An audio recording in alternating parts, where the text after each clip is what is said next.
ASA Firewall's Failover. I think it's going to be a very interesting topic, failover. Why? Well, we love redundancy. We like, and we put two routers. What do we run? For instance, HSRP. What do we do next? Well, we go and connect to ISPs. Then we put two core switches. What do? We connect two cables and set up Ether channels. We love redundancy. It is important. Why? Imagine this is Mike. Mike is a very, very busy guy. He goes to Facebook, Twitter, and YouTube, yeah? That has been a very busy day for him. He goes here, and he opened a Facebook page, and he reads some news on Yahoo. And this firewall dies. Mike is not going to be happy, because he really wants to check this unbelievable story about a boy who whatever. That's why we can put two firewalls and ask them to monitor each other, check each other, and see if one fails, the second can take over. What do you mean fail? Well, there are a lot of conditions that we can set up. This box can die, an interface can go down. ASAs will keep an eye on many things to make sure that your network is okay. We have two main failover types, modes. It's active, and active standby. Active, and active standby. Before we move to these guys, what active means? It means an active ASA is a firewall that is forwarding our traffic at the moment. That's a very basic definition. Passive one is waiting for the primary one to fail. So what does it mean, active? Very good. You guessed. Both firewalls will forward our traffic. Active standby. This one, we decided you are my primary firewall. You're the line manager, you're the manager, you're the boss. You are going to watch him. If this guy goes down, or an interface goes down, or you can't reach him, then say, you know what, guys? Now I am your firewall. I am your manager. Please use me to browse the internet. Please use me to access a server that is connected over here. What about our user over here, or a user here? Let's say Mike opened a website, Facebook, and he decided to post a very important picture from his last evening. Then John decided to go to Facebook as well. Why not? And he is reading what Mike is uploading at the moment. This box dies. What will happen to these two sessions? Well, of course they will die, they will be dropped. Will this PC recover when this firewall kicks in? In most cases it will. Maybe they will have to refresh their website. Still, not a good thing. What we can ask our firewalls, we can ask, listen mate, can you make sure that you exchange all important information between active and passive? Can you make sure that you know what this guy is doing?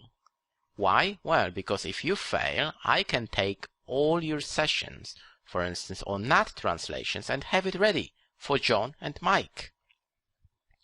What you have to bear in mind is that not everything can be exchanged between your firewalls. There are things that will not be sent and passed to the standby unit. For instance, routing tables.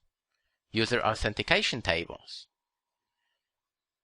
What you will be allowed to see on your standby unit? Well, active will send things like NAT, TCP connection states, ARP table will send HTTP connection states. A lot of important information will be sent down to our standby unit. Now you say, okay, I get it, that will be my, let's say, active, that will be my passive, this one is our primary firewall, we browse the internet. How will this firewall tell John and Mike, oh, this firewall is down, use me now? Do you remember HSRP? Do you remember how it worked? 2 routers, and then they're connected over here,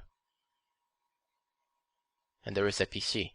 In HSRP you create a virtual IP address, something that both routers will share. It's a virtual IP address. Let's say this one is .1, this one is .2, virtual IP address is .3.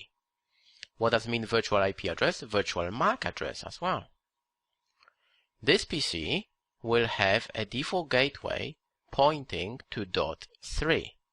If this guy is your primary HSRP device, then it will say, oh, I own this IP address. I own that MAC address. If this guy dies, this guy says, oh, okay, now I should take over. That's how it works with routers. In firewalls, Cisco decided to approach this problem in a different way. What your ASAs will do, let's say this one is again our active and this one is our passive standby firewall. If this one fails, this guy will take over everything that this guy had.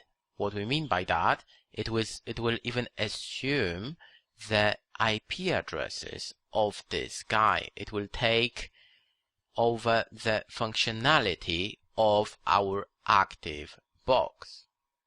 It means, yes, that's what you are thinking. If this one is .2 and this one is .2, it means that this guy here, over here, will be .1.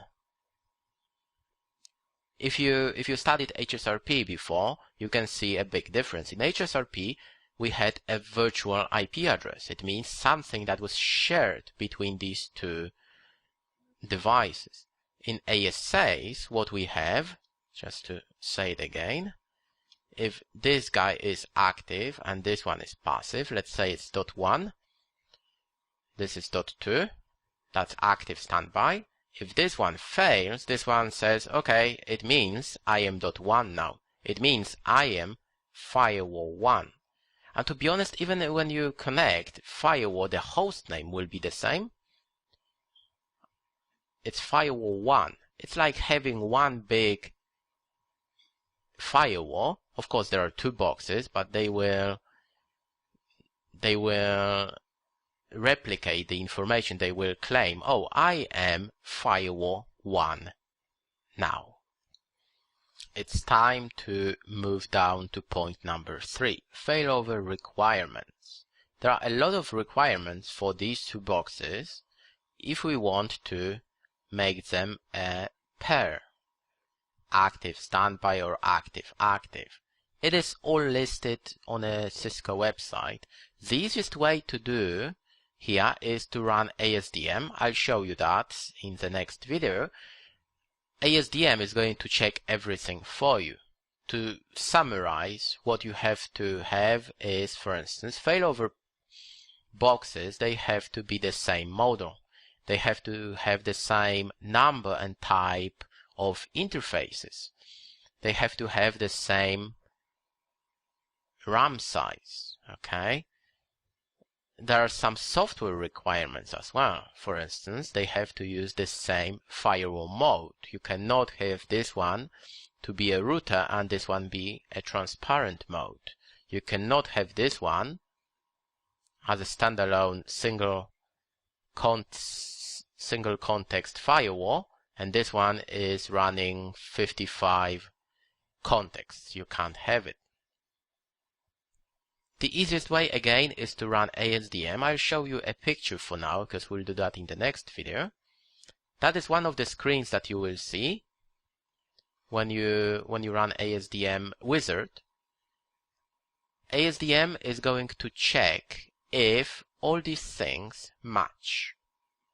Okay, it will check, okay, can I connect my second firewall? Am I 100% that the platform is compatible? Is license enabled? Yes, you need a license. Today you need a license for everything. Everything. That's the easiest way to check. Of course, you can go and download a list from Cisco and do it by yourself. In most cases, it's pretty easy. You have these firewalls in place. You know what they're running. They should be exactly the same to make it simple. I have two ASAs already set up in failover pair. I'll show you some basic show commands you can do. We will set up a failover pair later on from scratch. Show failover is the main command you need. You can put a question mark and see what's available. You can be more specific and see state, interfaces, and so on. Show failover is going to be your favorite command. Inside, what you're going to find is a lot of important information. First of all, very basic one, yes, failover is on. This one is more important. It says that, yes, we are active. I am on an active firewall. I can see my standby passive waiting for me. I can see my mates. I am also checking the following interfaces, and they're okay. That's what you can read. Of course, there are things like timers and more information. If you type, for instance, interface, you can see more information. Feel free to play with it. I'm connected to my backup second standby firewall. Let's do show failover on this guy. You will see that, yes, I am on a standby device. What I want to show you here is what your ASA is going to report when you type conft. You will see a warning saying, okay, mate, that's not a good idea. You should not make any changes on this box because we are a standby unit. Just to prove my point, do you remember when I described how the failover is set up on the ASAs? That it's like one big running config. They will exchange everything. It's the same IP address and so on. I will change the host name, ASA01. Take a look. ASA01. That is my standby. It was sent to my second firewall straight away. Oh, my host name has changed. My host name has changed. Just in case I fail, you should know you're not ASA, you're ASA01.